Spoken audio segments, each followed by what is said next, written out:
What if I told you that everything we've been taught about usefulness and uselessness is wrong?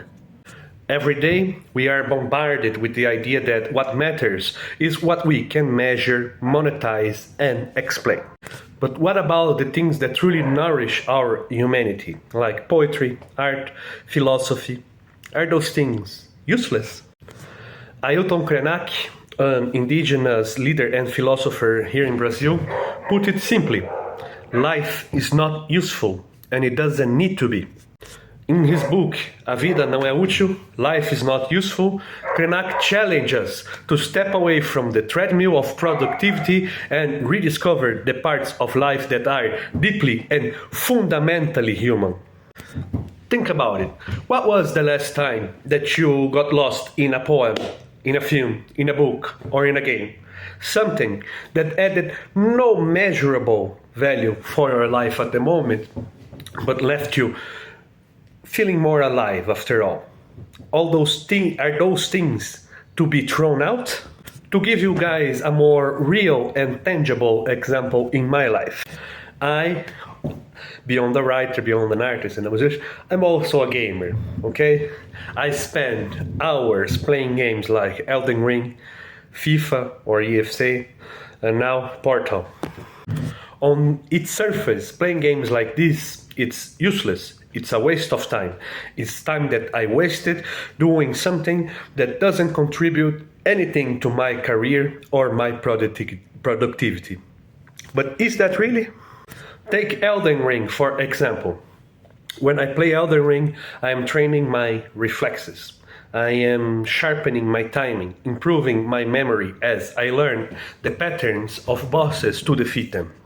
In puzzle games like Portal and Portal 2, they keep my mind active, constantly solving problems, trying to go from point A to point B in the most creative way possible, using physics in the way. And FIFA and EFC, well, they're just a way for me to unwind, to immerse myself in the thrill of a match. None of this serves a purpose, but is fundamental for who I am. And the same goes for other types of useless knowledge.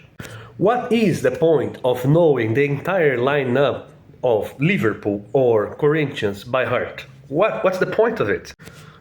Knowing that doesn't make me any more productive is not part of my job, but it brings me joy.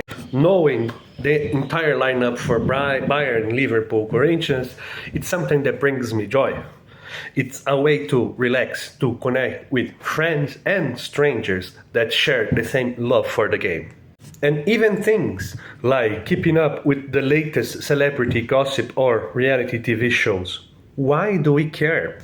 Maybe we care because they give us some stories to share, moments to laugh about, or just a break from the weight of the world right now. All of those things, they don't need to be useful to matter and have great impacts on our life. But hear me out, the point here is that things don't have to be useful to have value.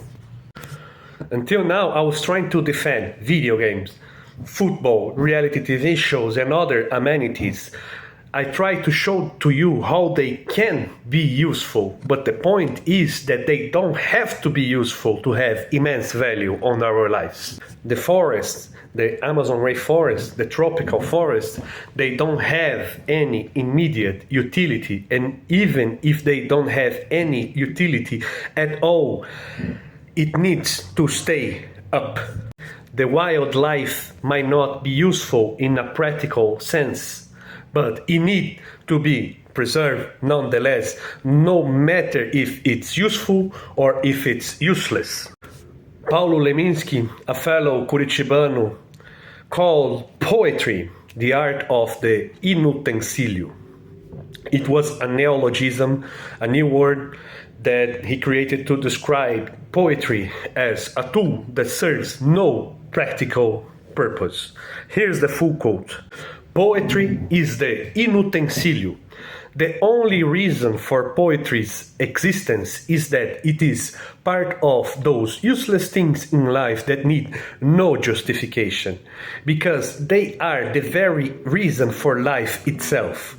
To demand that poetry have a purpose, to demand that poetry be at service of something, it is the same as demanding that an orgasm has a purpose, that friendship and affection have a purpose.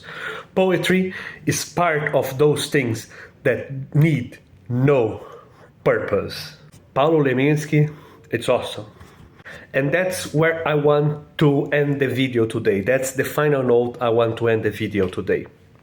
In a world obsessed with outcomes, we are risking losing ourselves. As always, this video was inspired by a text I wrote on my blog, thebrazilianman.wordpress.com.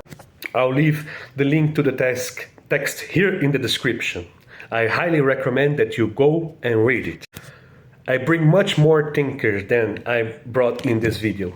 Beyond Ailton Krenak and Paulo Leminski, I also bring the thoughts of Nuccio Ordini, George Steiner, Montaigne, and even Albert Einstein. So go read it. That's it for today.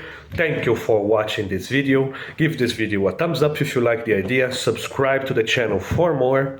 And I'll see you guys maybe tomorrow. Kisses and hugs from your friend in Brazil. Bye.